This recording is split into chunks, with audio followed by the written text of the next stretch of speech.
Good afternoon or good morning, depending upon where you are in the world and watching this Zoominar today from 24-hour Dallas.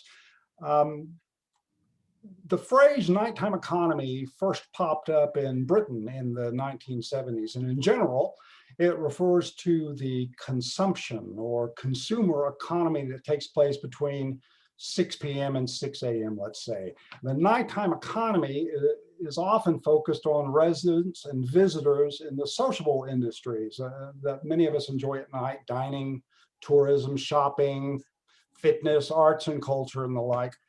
In Dallas, like London, we take a more expansive view of nighttime economy to also include other nighttime industries and their workers, like healthcare, transportation, technology.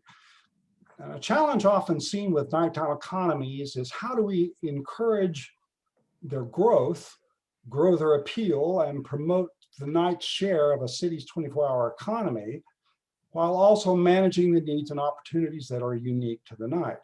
So welcome to Dark Money, how cities are championing their nighttime economies. This month's Zoominar brought to you by the all-volunteer and nonprofit organization 24-Hour Dallas. We're also streaming this program through our 24-Hour Dallas Facebook page. The mission of 24-Hour Dallas is to advocate for a city that is safer, more inclusive, and more economically and culturally vibrant for residents, visitors, and businesses. Our volunteer teams are focused on just the city of Dallas and in the areas of nighttime economics, arts and culture, racial equity, safety, and placemaking.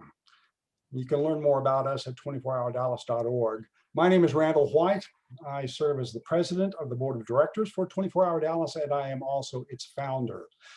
Our sponsor of this Zoominar is the City of Dallas Office of Economic Development. We very much appreciate the support from Dr. Eric Anthony Johnson, who's the Chief of Economic Development and Neighborhood Services for the City of Dallas. We're also grateful for how he has embraced the value and future of Dallas's nighttime economy.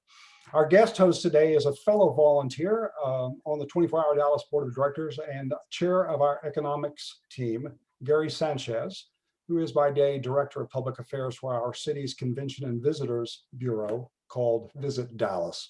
Before I turn this webinar over to Gary for full introductions, I would like to welcome Andreina and Alistair. Thank you both for your time and for your immeasurable contributions to advance nighttime economies around this planet. I'll also let you know that of the 60 or so people who have registered for today's program, they are divided roughly in thirds. A third are representing nighttime industries from around the world. A third are domestic nighttime enthusiasts, including a handful of nighttime or night managers in various cities in the US, and a handful of our 24-Hour Dallas members and supporters. And then a third I'm not sure of, because we only get email addresses. So I'll be back later to help facilitate questions and wrap up today's program. But now I hand you over to Gary Sanchez. Gary, it's all yours. Thank you, Rand. Yeah, thank you, Randall. Hello, everyone. It's good to see everyone virtually. Yes, as Randall mentioned, I am Gary Sanchez, Director of Public Affairs at Visit Dallas, formerly the Dallas Convention Visitors Bureau, and a proud member of the Board of Directors over at 24-Hour Dallas. And so it's a pleasure to serve as today's co-host, and it's certainly an honor to introduce our guest panelists for today. So before I do that, I am personally vested in 24-Hour Dallas and the work that we were doing. I live in Dallas, I love Dallas, and so as a Dallas resident, I benefit directly by our city's nighttime activities and economy. And it's definitely a benefit for the work that we do here at Visit Dallas, which is to market Dallas as a premier visitor destination. So, for many of our Dallas visitors, the better their nighttime experiences, the more likely they are to return. The more likely, the more they visit Dallas, the more money they'll be pumping into our economy, and so on and so on. So today we have the extreme fortune of learning from two international experts in the field of nighttime economy, Andreina Cejas and Alistair Turnham. Andreina Cejas is principal at Night Tank. Night Tank is an international consulting and consulting firm specializing in nighttime urban planning and governance. She has a master's degree in public administration and nonprofit management from New York University and a doctor of design degree from Harvard. The world took note of Andreina's work when she co-authored a document called A Guide to Managing Your Nighttime Economy for the International Consultancy Sound Diplomacy. And Vogue, this is amazing, Vogue proclaimed Andreina the Venezuelan millennial who is changing the world with her studies of nightlife. Alistair Turnham is founder of Make Associates. Make Associates are leaders in researching, inspiring, planning, and measuring cities at night, and who proudly stake their claim as the nighttime city experts. He has completed hundreds of nighttime strategies, studies, policies, and placemaking projects. And in 2020, Alistair co-authored a document titled Innovating for 24-Hour Cities, right here, in Vibe Lab's Global Nighttime Recovery Plan, which is in direct response to the damage caused to the nighttime economy by COVID-19. And actually, it was Alistair Turnham who coined the term nighttime economy back in the 1990s.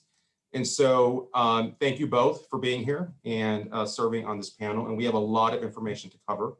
And so we're going to dive right in. But for our audience, just so you'll know, Andreina is going to be conducting a presentation, followed by a presentation by Alistair.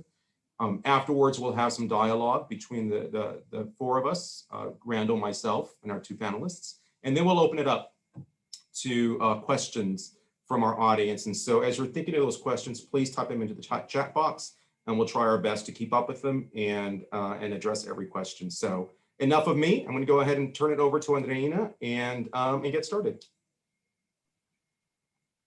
Thank you so much, Gary, and thanks also to Randall for the great invitation. I'm very happy to be part of the Zoominar. And to everyone listening, I'm going to go ahead and share my screen so you can see my presentation. Can you see it? Yep. Great. So the title of this brief presentation is Governing the Urban Night, How to Reactivate Our Cities After Dark. And the reason why I'm going to talk about the governance aspect is because this is what I specialize in. I focus on how different cities around the world have been creating different mechanisms to manage life at night. My name is Andreina Sanchez, and as Gary said, I'm the principal of Night Tank. Of course, the idea and the context of this seminar is to talk about the night as a space of opportunity. We've all seen some of these figures from cities such as London, New York, Washington that have put together comprehensive reports on their nighttime economies. But before we get into this and to which are these opportunities, it's important to look at what is a nighttime economy. And it's important to think about this in temporal terms, how the city can be divided into different segments. So we have the daytime economy, we have the nighttime economy. We can also talk about the 24-hour economy and all kinds of support services and institutions that operate throughout the day. When it comes to the nighttime economy, it's important to talk about two perspectives. We can think about the night from a production perspective, those who work at night in different sectors, as Randall was saying, those who work in call centers or in the hospitality industries, but also from a consumption perspective and the leisure aspect of all this, those who take the night as a space to socialize, to meet others, and to have fun. So the question is, how can we plan and govern cities after dark or at night?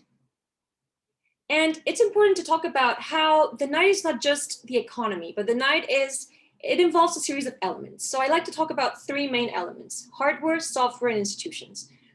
When I talk about hardware in the nighttime aspect, I talk about the different elements of urban infrastructure that support the nighttime economy. So here we talk about, of course, illumination, so lighting in cities, or nighttime transportation, or sometimes CCTV or security systems. When it comes to the software, we look at the regulations. What kinds of rules, of policies, of licensing laws control or manage what happens at night? And thirdly, the institutions, or all the system, the ecosystem of actors involved in managing the city at night. And we'll talk about this a little bit more. It's important to see that, and I'll talk about this in the context of COVID in a little bit, in a while later, but how the nighttime environments were already changing before COVID. And I'm gonna explain why. The first thing is that uses have been changing. When we think about nighttime planning, and we think about how nighttime activity is distributed or located in city areas, particularly in the US, we've seen that it's traditionally nighttime activity has been segregated from other uses, from residential uses, from office uses.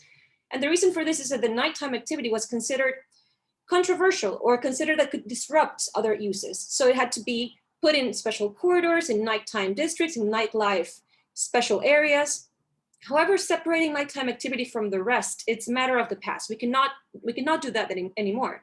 And this picture is from Austin, Texas. And I took it while visiting my parents not long ago. And I found it interesting how a bar was completely surrounded by new residential developments. And this is the case in many cities around the world, how you no longer see the separation, the clear demarcation between nighttime activity and other types of uses. So the question is, how can we allow these uses to coexist in a way that is safe, in a way that allows quality of life for those who work, for those who study, and for those who sleep, as well as those who have fun at night? A second change is changing preferences. And here we talk about how the idea of the club as the traditional space for nightlife and for nighttime activity is changing a little bit. Younger generations are preferring other types of spaces that allow for different types of experiences that sometimes don't even involve alcohol consumption. And that's why clubs, the idea of the club as a place that is locked and shut down during the day, and that at a certain time of the day at night, it becomes open, but then it's half of the day, it's just, with the lock completely closed, doesn't exist anymore. So that's why some clubs around the world are thinking about how can they reutilize their spaces in a more efficient way by providing different types of activities and uses throughout the day. This club in particular acts as a yoga studio during the day, but there's places in the Netherlands where you can find even caretaking places or all kinds of community centers that operate in a club during the day, or creative spaces as well. And a third change is changing actors. As I was saying before, when we talk about the institutions or the people behind managing life at night, this has been changing throughout the years. Of course, the quintessential actor that manages life at night has been the police. But the role of the police is only one part of the puzzle. There has been a growing network of actors that involves trading bodies such as nightlife organizations, bar associations, BIDs, business improvement districts, have become more and more involved in managing life at night. There's best practice schemes, as Alistair could also probably knows a lot about, which is like the purple flag schemes and best bar none schemes in the UK, or Sello Seguro in Colombia, that promote good practices or best practices in managing life at night. There's square guardians, and I'll mention this in a bit. And finally, there's negotiated agreements or alliances between those who live and those who work in a nightlife or a highly saturated nightlife area to agree on specific codes of conduct to allow for this coexistence of uses. When it comes to square guardians, of course, a very interesting example is that from Amsterdam, the so-called square hosts. If you walk around, well, in COVID times now, we all know things have changed a little bit, but until very recently, you would walk around Rembrandtplein, a very highly saturated nightlife area in the city of Amsterdam, and you would find these folks dressed in bright red jackets. Their goal is to help de-escalate violence, de-escalate issues, such as, for instance, imagine if you were with a group of friends in Amsterdam and you lost your friends, or you have no battery on your phone, or you're intoxicated, or you just need some kind of help. These people would be there available to help patrons find their way, and would avoid escalating issues to the police in order to be more efficient when it comes to using these resources. And then, of course, is the night mayor. When we think about night mayors, and this it's a cartoonish way of thinking about this, but it's interesting because sometimes I tell people when they ask me, what do you do? And I say, well, I've been studying night mayors and nighttime governance institutions for a while. And when people always ask me, so is the night mayor someone who doesn't sleep at night? They only work at night? What is this person? And all these ideas from popular culture come to mind. These people who are like vampires who don't sleep at night, and they're there to terrorize those who want to sleep. But that could be further from the truth. Actually, night mayors are mediators between local governments, citizens, and the nightlife industry. And they have proliferated very quickly around the world. There's more than 50 cities around the world that have created offices of nightlife, night mayors, managers, liaisons. There's different terms, but essentially they all have this element in common, which is mediating between these three actors. And if you visit nighttime.org/map, you can actually access a live map where you can click on different cities and learn more about these different institutions. It's interesting how there's many variations of these institutions, and there tends to be a very different approach from Europe versus North America. In Europe, most of these night mayors tend to be independent advocates in temporary positions, while in North America, many cities like New York have created special offices within the City Hall that have government representatives that have a more permanent position and have a broader team and a broader set of resources to handle these issues. I'm not saying that one is better than the other, just that there's two different approaches or different variations and ways of looking at this role. And they respond to different factors, among them, of course, what's the governance tradition of the city, what kind of issues the city has, what's the agenda, what's the vision. And the idea is that when cities are making the decision of which type of model is better for them, they should follow a set of steps, including studying their nighttime economy, measuring it, and putting together a strategy to make a sound decision of what's the best model. You might be wondering what's the contribution of this kind of role. There's all kinds of contributions. I can later share some resources where you can learn more about these, all of them, but basically it has to do with advocacy, with mediation, with policy change, improving infrastructure, as well as capacity building.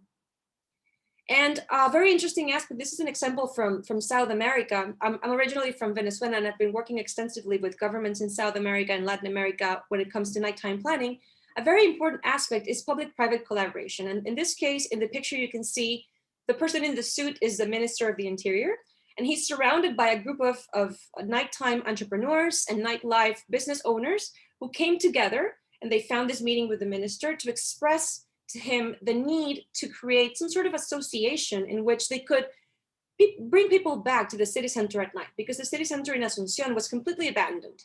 So all these business owners came together, they formed an organization, and backed by the local government and the national government in this case, they were able to put together a strategy.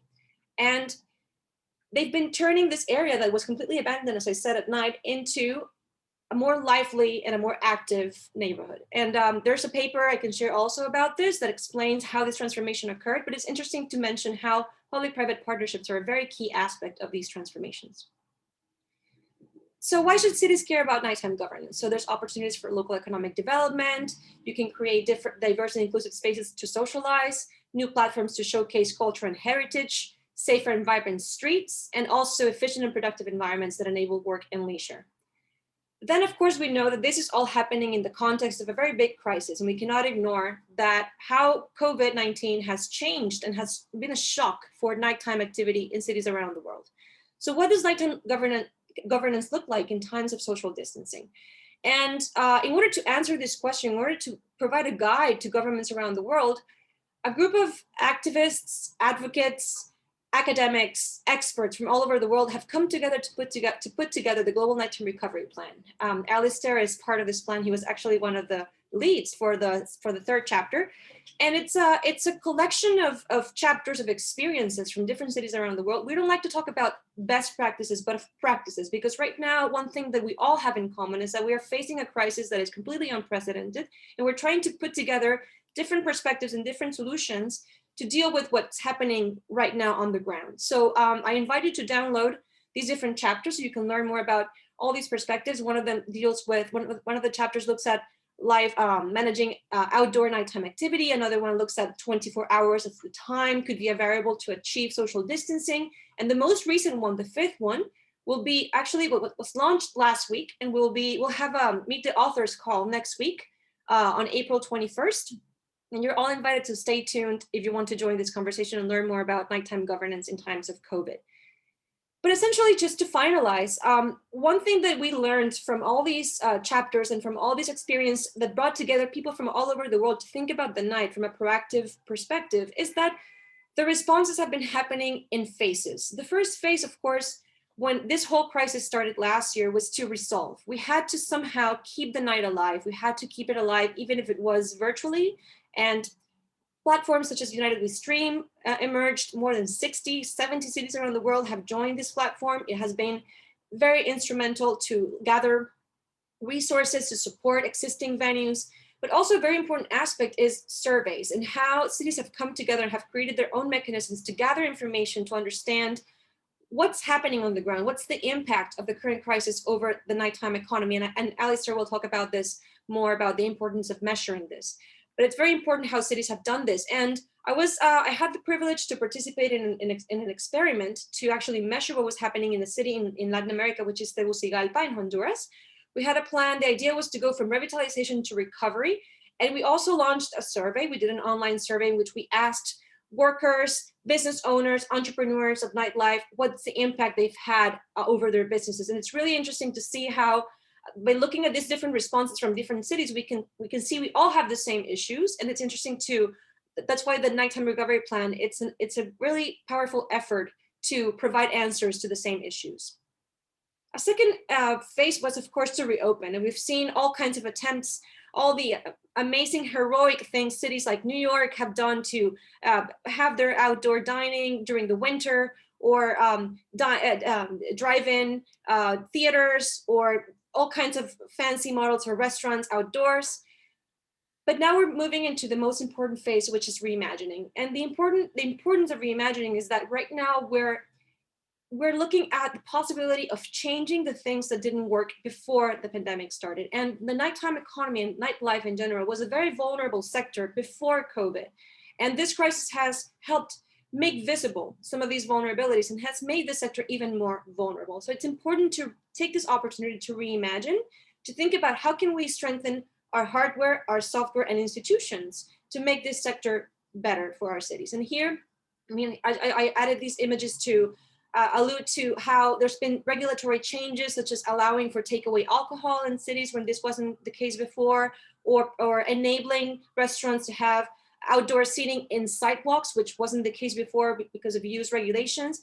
And this map comes from Colombia, from Bogota, a city that has been experimenting. They've been organizing different pilot programs in different parts of the city to test ways in which they can reactivate nighttime activity. And this includes not only leisure and nightlife, but also logistics, how you can distribute all kinds of merchandise during the night so you can reduce congestion and reduce emissions and promote a more efficient distribution of goods. And finally, this might lead to questions or a discussion later. I brought this example from New York because it's important to see how the crisis has created a great burden, a great pressure on nightlife businesses. And sometimes we think that the responsibility is all in the hands of those who are providing this nighttime activity, but it's also it's a responsibility of all of us as citizens. And I think it's a really powerful message when in New York, the Office of Nightlife said, it's up to you, New York, to keep the city open at night. And I think it's important to acknowledge that we're part of an ecosystem and that we all have a responsibility to take. So nighttime planning must be a flexible and participatory process. It's a platform for knowledge sharing and collaboration at an international level. Nightlife culture and hospitality were already vulnerable before the crisis, and the current crisis is an opportunity to rethink the way that leisure, entertainment, and all kinds of activities that happen at night are distributed in urban areas. And that's it for me. Thank you. Andreina, thank you so much. I know there's several questions coming in from our audience, and I have some questions as well as some things I wanted to point out from your presentation, as well as your guide to managing your nighttime economy. But for now, I think we should move on to Alistair to make sure that we have enough time to go through his information, and then we'll go into a chat and Q&A from our audience. Alistair? Shall I share my screen then? Yes, please. Yeah, thank you. How's that? Okay. Thanks for that, Andreina. Can everyone see okay? Great stuff. Okay, well, thank you very much for inviting me, Randall and Gary. And hopefully I can add something a bit different to what Andreina's already elucidated on, and then perhaps together we can bring some expertise from around the world, some case studies. I'll show you a few and get a vibrant discussion going with some of those questions, as you said, Gary. So I've been involved for about 25 years in the nighttime economy, and I created a strategy for Leeds back in the 1990s. And in some ways we've come a very long way. In other ways, I still see places that, still struggle to have a strategic approach to valuing, supporting, and encouraging the nighttime economy. So I'm going to give you some examples of places I think have done really well today, and some of the things that have helped in terms of COVID recovery, to complement Andreina's information, and then I'm happy to share the presentation and any of the documents afterwards. So having been working in the area for many years, I came up with this idea of a holistic model to how you manage a city at night. And you can see there, at the top, we've got stuff around data evaluation and metrics, which is becoming a specified area now around managing cities at night, and then a whole range of other aspects of it around design, transport, movement, lighting. Our good friend Andreas and my good friend Lenny Schwendiger had on last week. I think she's here in the conversation tonight. Lenny and I worked on a chapter for Andreas' global nighttime recovery plan, as she mentioned earlier, and I commend all of those to you. There's incredible information in those 5 and maybe 8 or 9 chapters that will come about. But today, I just very briefly talk a bit about data and evaluation and measuring cities at night, and hopefully fulfill Randall's dark money brief. We'll see. Okay, so where did the idea of measuring cities at night, the nighttime economy, come from? Well, I came up with this idea because I was really frustrated after many years in the UK involved in the area, and all we ever heard was the negative around the nighttime economy. How much did it cost the ambulance, the police, the very negative images? Our media was saturated for maybe 10 or 15 years in the UK. I know in some places in the US and Canada is the same in Australia and New Zealand. And so I thought it would be really nice if, instead of us just hearing about that it cost the UK or England 21 billion pounds in services and policing, that we'd have some kind of positive about the UK nighttime economy. So I set about measuring it with some economists. And you don't have to read all of this, but I came up with this thing called the night mix index. The idea was looking at all the available data you could possibly find about the nighttime economy, either at a national level or a city level, and finding it and treating it seriously for the first time, right? So often it falls through the cracks, and Andreas' work is very much about building back a sense of importance of studying cities at night, and 24-hour Dallas is your representation in Dallas of doing that as well. And so for my frustration was, we all measure how big the car industry is, the oil industry, perhaps we measure how big the hotel industry is or hospitality, but no one ever really measured how important the nighttime economy was. And back in about 2009, we came up with this figure for the UK economy of about 66 billion pounds for everything that involved restaurants, pubs, bars, theatre, cinema, and all the ancillary services as well that support it. I'm currently doing a project in the UK for the Nighttime Industries Association here, which is to support policy and lobbying for better support from politicians and from government for the nighttime industries. And while we haven't released the figure there, I estimate it's going to be well over 100 million pounds prior to the COVID, 100 billion pounds, sorry, prior to COVID. It's a massively important industry, and we need to shout louder. And you can't shout louder unless you've got really good figures that underpin your argument about why you are important. So then, having measured the UK nighttime industry, we were able to sort of create league tables. Who was the biggest, who was moving fastest, who was creating the most jobs, how many firms were growing, do we have interstellar individual performers in terms of businesses? And you can go down to incredible levels of detail, the kind of stuff that we would do about biotech industries or the tech industries themselves. And I felt it was worth and our industry deserved that level of economic attention. So here we have some examples. This is from Westminster, which is where the main nighttime economy in London is, the West End, but we think about Theatreland, and we proved just how many firms are involved in it, how much employment there was, the economic output from it in terms of the gross value added, the stuff that financiers and economic people at the Treasury and the government are really interested in. And it's become a kind of de facto standard, that figure that we produced of 66 billion pounds about 10 years ago. And it's obviously increased every year since, until last year. And then we went on to sort of develop a slightly more sophisticated version that actually looked at the costs of running the nighttime economy, because not all the costs are bad. So we sort of often think that costs around policing and justice and ambulances and paramedics is all very negative, but you can actually measure the positive costs. So how we invest in transport to get people around at night, how we improve the lighting and invest in public art and public infrastructure, and the kind of cleansing of cities at night. So a big question I always had was, well, why is it that we clean the cities really well during the day, but once everyone goes home from the offices, we don't clean our cities properly at night? And that was always incredibly infuriating for me. Or we close our public toilets down or whatever. And for me, that was just not good enough. And I wanted to try and understand better how we could support the investment in the evening and the nighttime economy the same as we'd always had during the day. And we first used this kind of model in Sydney, where there'd been some kind of conflict there around the evening and nighttime economy and some of the issues around alcohol-related disorder. And what we kind of did when we measured their nighttime economy is looking at this bottom pie chart, we realized that costs were a relatively small amount of the benefits to that city's economy. And we went through everything, transport and the cleansing and the firework, the incredible 24-hour fireworks display that they have on New Year's Eve. And so then we started building this kind of model about how you measure and underpin a strategy using economics and costs into a whole range of strategies around the world, including Sydney itself.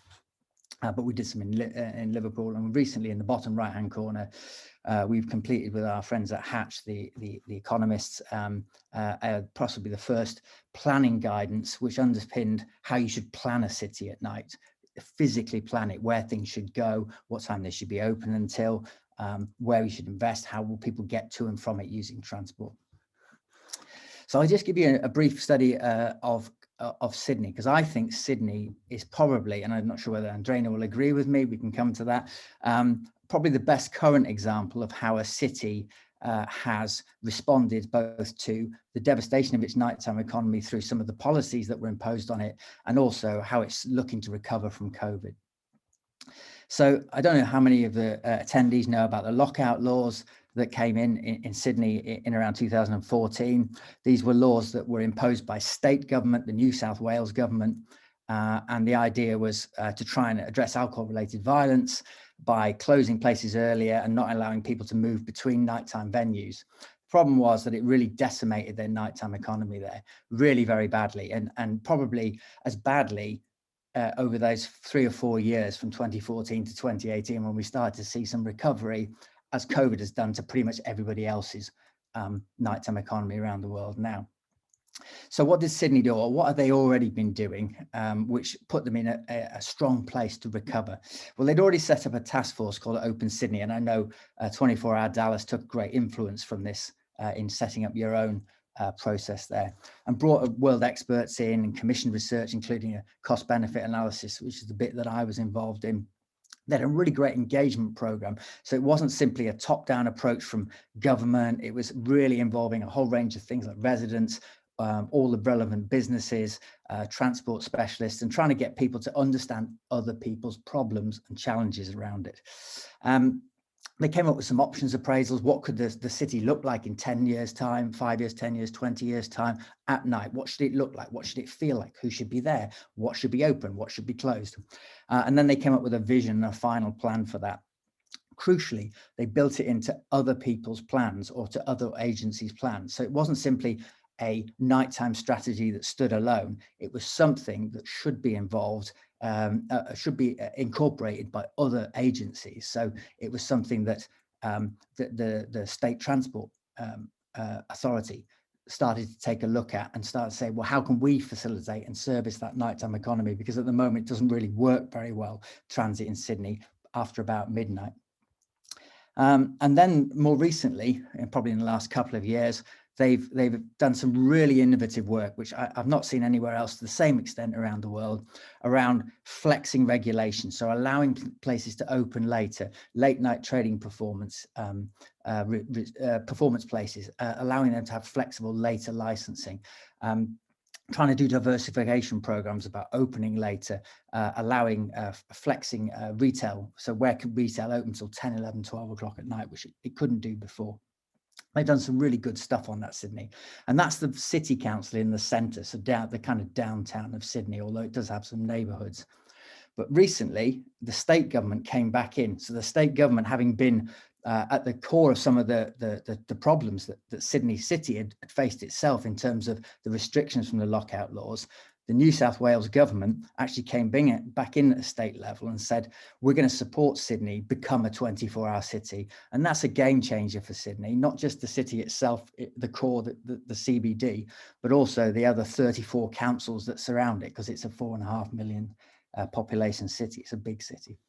And they came up with a strategy towards the end of last year, which had around 25 recommendations, really good ones about joining up services, a lot around transport, around diversification, everything from opening museums later, things that were in their power to do as well, not just a nice wish list or a tick list.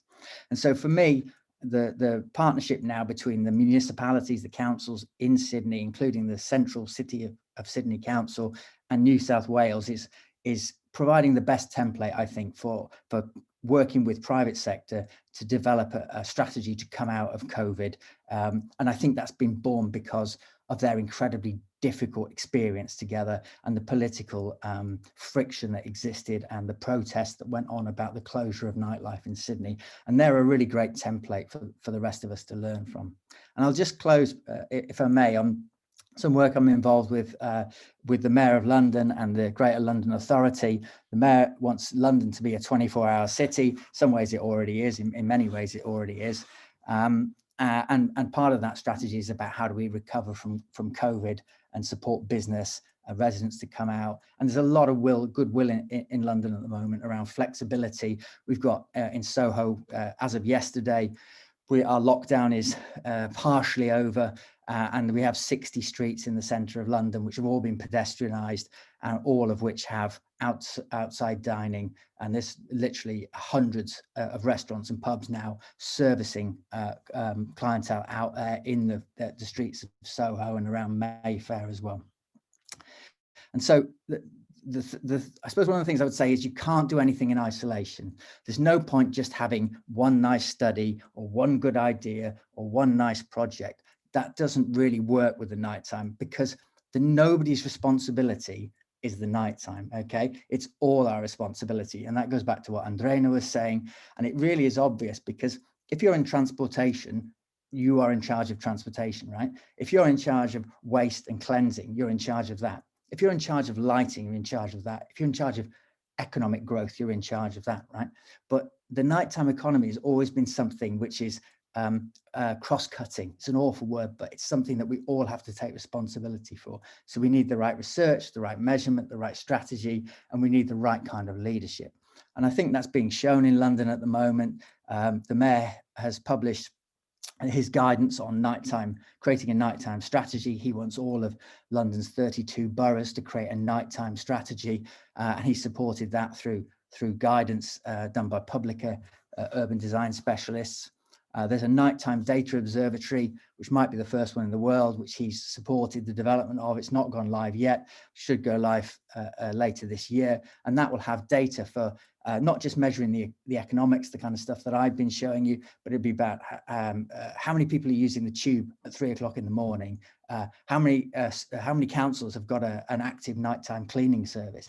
Every bit of data we can possibly have in terms of smart city data will be accessible through a portal, and you'll be able to map down to your own local authority area and understand what is being done there and make some comparisons. Why is my area as good as what's being done in that borough over there or that city, that part of the city? And we're involved finally in a project called Later Opening London, and that's been commissioned by the Mayor, and we're working with Hatch, the Economists. And what we're trying to do is build a template about how boroughs can identify areas within their areas and support them to open their services later. And that might be doctors. It's not just about nightlife. It's about opening doctors, gyms, public services, libraries. How can you have a proper evening and nighttime graded strategy that allows a city to function later into the evening, reducing some of the pressures perhaps from COVID in terms of the fact we can't get quite as close as together at the moment as we used to be able to, but we can perhaps live and operate later into the night. So there's some of the things that I've been working on. And if I just conclude, why measure the night? I think it's important because we can establish that I've talked a lot about the economic value. One of the areas that Andreina and I have talked about is how do you measure the social and cultural value of night? And I think this is a new frontier that we need to do better on. How do we measure the change and growth, and how do we measure COVID recovery? How do we know if we're back even where we were before? That's a great reason for starting to measure the night. Are our interventions, the things, the projects, the programs that we're doing, are they having any impact, or they just look like nice window dressing? We don't know unless we measure them. One of the things that I'm really big on is protecting existing ecosystems around arts, culture venues, LGBTQ venues, minority venues. How do you ensure that they are, you know where they all are? Are they closing? Are they opening? What pressures are they under? Well, you can't do that unless you can measure. And one of the big reasons that we've been doing this work in the UK to remeasure the UK nighttime industry's value is about lobbying for public and private investment to support the nighttime economy. It's often that it feels like a bit of a liminal space, a wild west frontier. And we like that excitement about the city at night, but it deserves, and I hope I've communicated that, it deserves the same investment in infrastructure as the daytime. So for me, we got to change the narrative. And I know 24-Hour Dallas is doing that, and Draina's been doing that. How do we turn it from what is often seen as a problem into an opportunity, echoing what Andreina says, and let's get some action going. And we can't do that without a strategy and a collective partnership working. And most importantly, leadership, which I'm hoping is what 24-Hour Dallas is going to continue doing for many years. So there you go. Thank you very much, Gary. Thank you, Randall. Thank you, Andreina. Absolutely. Absolutely. No, thank you both. And so I know I have my head full of questions, and so I know many of our audience do. And before we get to the audience Q&A, I just wanted to point out that I think what both of you have mentioned, and it is so important, and we cannot move forward, and no city can move forward without data, without research, without surveys, without knowing what our current nighttime economy is and how can we grow it and how can we evolve it.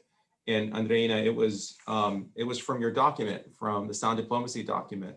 I took it from the study on Florida. It was one of the cities in Florida. And I think this to me was just it made so much sense. And I'm going to quote it here. It says, a critical component of successful, vibrant downtown is collecting data.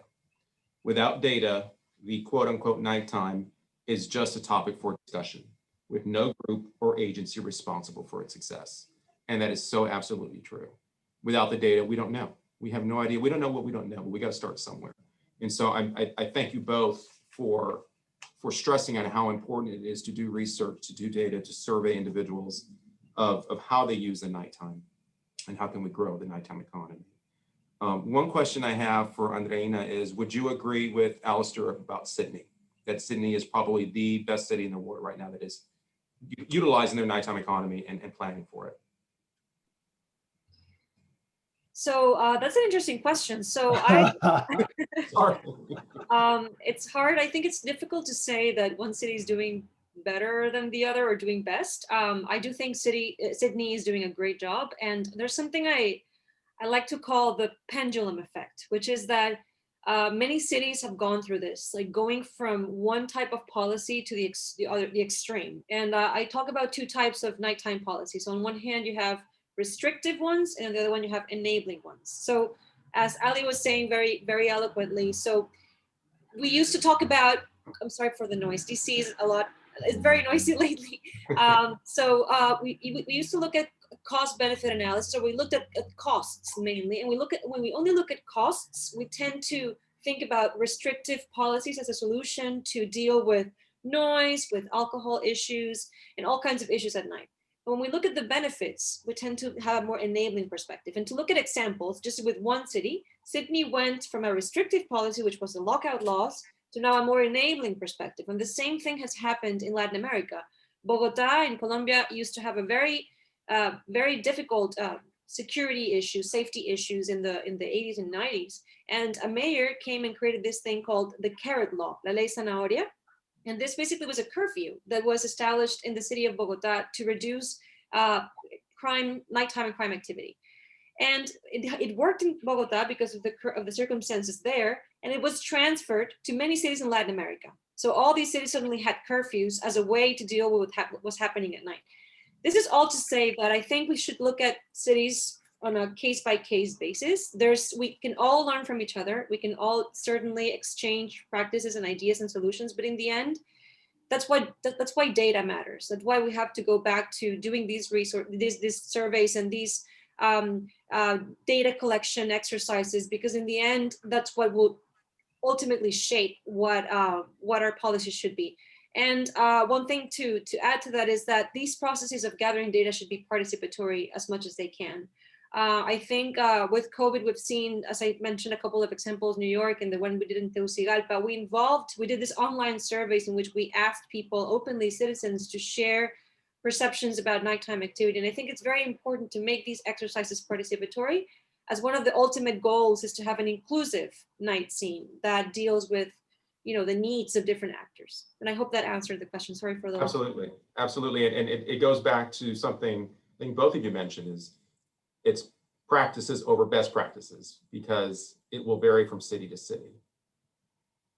And so, Alistair, quick question for you. What would you say was the tipping point in Sydney for state leaders, for city leaders to come together and join forces to move forward with making Sydney a true 24-hour city? Yeah, it's quite hard because the mayor Clover Moore had this program Open Sydney from 2010, and then it was derailed through the sad deaths of two individuals in nightlife settings.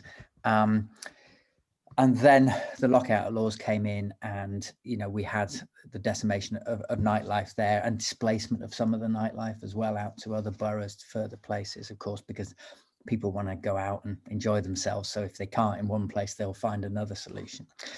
I suppose the tipping point became, I think the protests were really important. So I can see that, having maybe been through eras when protest was not such a publicly, quite a long time, perhaps in countries, particularly Australia or the US, UK, where protest is, was not as manifest a thing in public life. And in recent years, it's become much more so.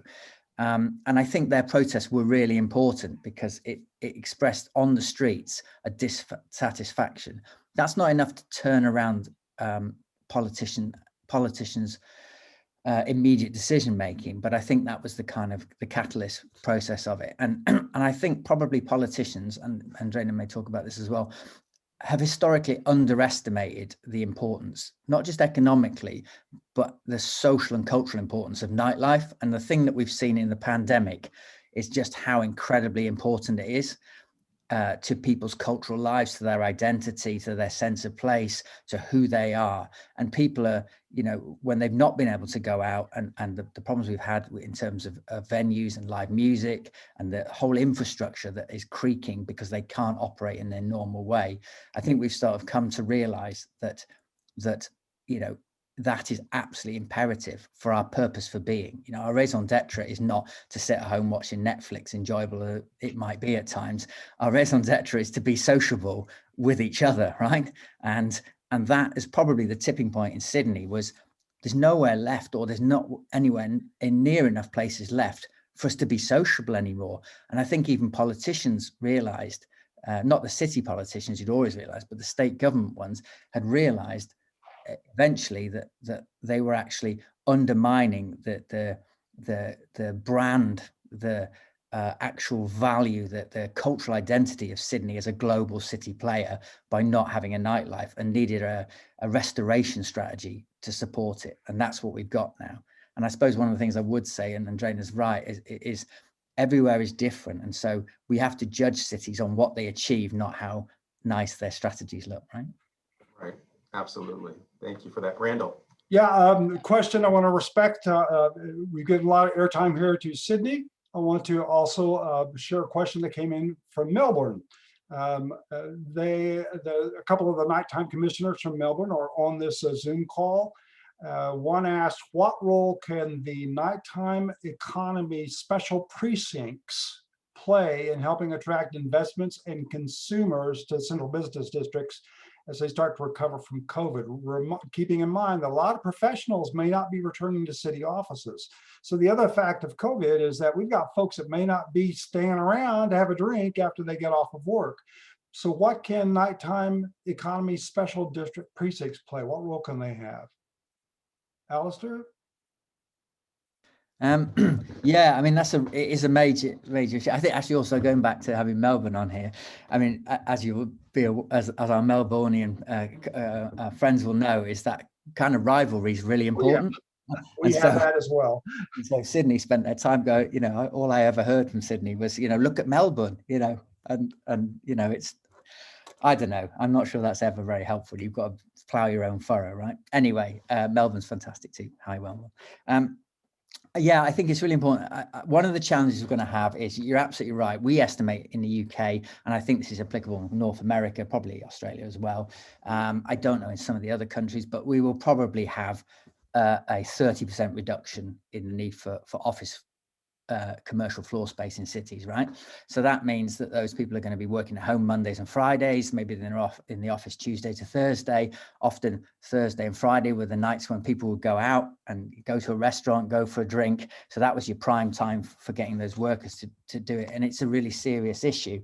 I know that London landowners, the big 5 landowners in the centre of London, have come together, and what they're looking at is a really holistic investment in streetscape, in terms of activation, cultural activity, destination marketing. One of the things we talk about in Andreina's chapter 3 for her and Mirik and Lutz's global nighttime recovery plan is giving people confidence to come back into city centres and CBDs. And again, people, transport is incredibly safe generally, and we need to give people the sense that public transit, getting where it exists, is safe to get in and out again. That, for example, in more of a car-borne city like Dallas, that there are safe routes in, there's safe places to park, all of those things in terms of lighting.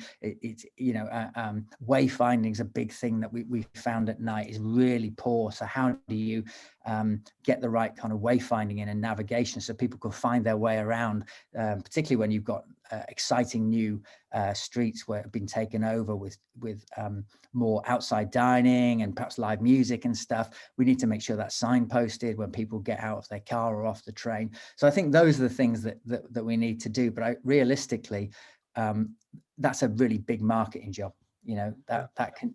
Those people who are not going to be there on Mondays and Fridays, for example, you're not going to tempt them back in. They're going to stay in their local area on Monday and Friday, which is great for those areas, right? Because on Monday and Friday, they'd normally be in the CBD or the downtown. So. Andreina, you have anything to add to that?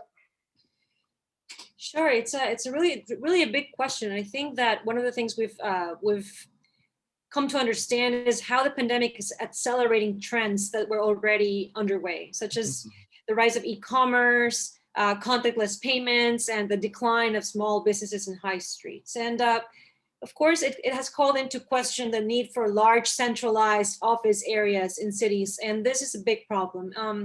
I was just reading recently how cities like New York, in New York in particular, de Blasio, since the vaccination is going so quickly over there, they're encouraging city employees to go back to their offices. So that will help, hopefully, restart the economy for local restaurants, for cafes, for different shops. There's different strategies that cities can put into place, but I think it's interesting how this whole crisis and this whole shift that has happened over the past year has led to a decentralization of urban activity in general. And that includes, of course, life at night. We're seeing how there might not be the need to go to the city center all the time for everything you need to do, but you might find some of these activities happen in smaller hubs and in different parts of the city. There's talks about the 15-minute city. There's talks about how smaller hubs of activity will happen and what the implications of that will be. Of course, that's not going to happen at the same extent in all parts of the world. It depends on the realities at place. But there might be some extent some decentralization of life at night. And one thing, and I saw a question from Lenny from the Q&A. Yep. There's a question about how to measure social value. And I think to answer that question and connecting to what I was just saying, also highlighting the great work that Vibe Lab, Mirik, Milan, and Lutz Leitzen-Ring have been doing with the Global Nighttime Recovery Plan, as well as the Creative Footprint. The Creative Footprint is a really interesting tool that has been implemented in different cities in Tokyo, in New York, and Berlin. And it's a way to measure the distribution of creative activity in a city. And it will be interesting to see how this will be shifting and changing as we're seeing this decentralization of activities in urban areas after COVID. So I think going back to, we need to measure, we need to gather this information, we need to do it in a participatory way. and that will hopefully inform our policies and the way where we activate our cities. Fantastic. Gary, we're close to being out of You are. time. There are a couple of questions. I could spend several beers and a couple of more hours with all three of you.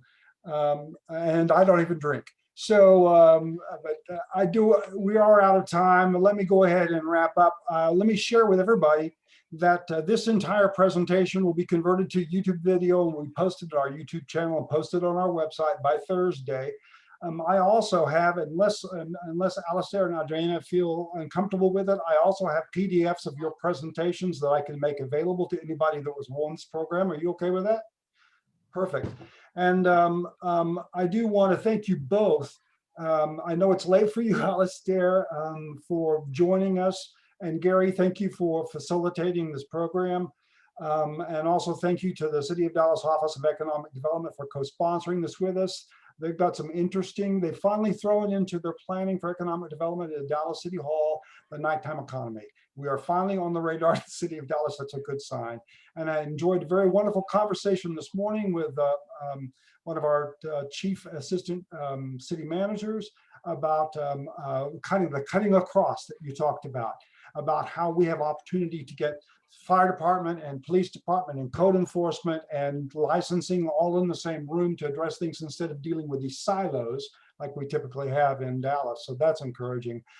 Before we put Alistair to bed, I do want to share with you three upcoming programs we have. First of all, next month on May 3rd, our program is going to be called Let's Eat. It's a Zoominar featuring Moran Ruggles, who's the senior editor of the Nation's Restaurant News here in the States, and Matthew Mabel, who's a very well-respected restaurant consultant. It will be co-hosted by Heather Pickett, one of our board members, also an executive with 3015 at Trinity Groves, a venue here in Dallas. The focus is how should restaurants respond as nighttime diners return, and they'll be addressing all kinds of trends and traps as restaurants reopen to the public and the people come back. Then I'm particularly excited about our program in June. Our brand new police chief, Eddie Garcia, will be joining us, and we're going to talk about insights for a safer, more sociable Dallas and kind of proactive relationship modeling policing in ways that we can make our nighttime community safer and to not feel so enforced, if you will. And finally, we're just announcing, we're putting together in July, we're going to do a presentation, a Zoominar that's focused, the date's not been set yet, that'll be focused specifically on we're calling it 30 below. This will be for those who are under the age of 30 and who go out, their issues and challenges and what they're facing and how they feel a little differently than older millennials and certainly boomers. And that will be guest hosted by Brandon Webb, who's the founder and owner of EDM DFW. And we're very excited to have Brandon work with us on that. I do again want to thank everyone for joining us. Everyone involved in 24-Hour Dallas is a volunteer. We're here because we believe that Dallas can provide a more positive, cultural, respectful, and economically rewarding experiences at night, especially as we emerge from the coronavirus pandemic. We could use your volunteer participation. You can start by going to 24hourdallas.org and joining us. And again, thank you, Andreana, Alistair, and Gary. My name is Randall White. Take great care and enjoy great nights. Thank you so much. Thank you. Thank you all. Thank you so much. Bye-bye.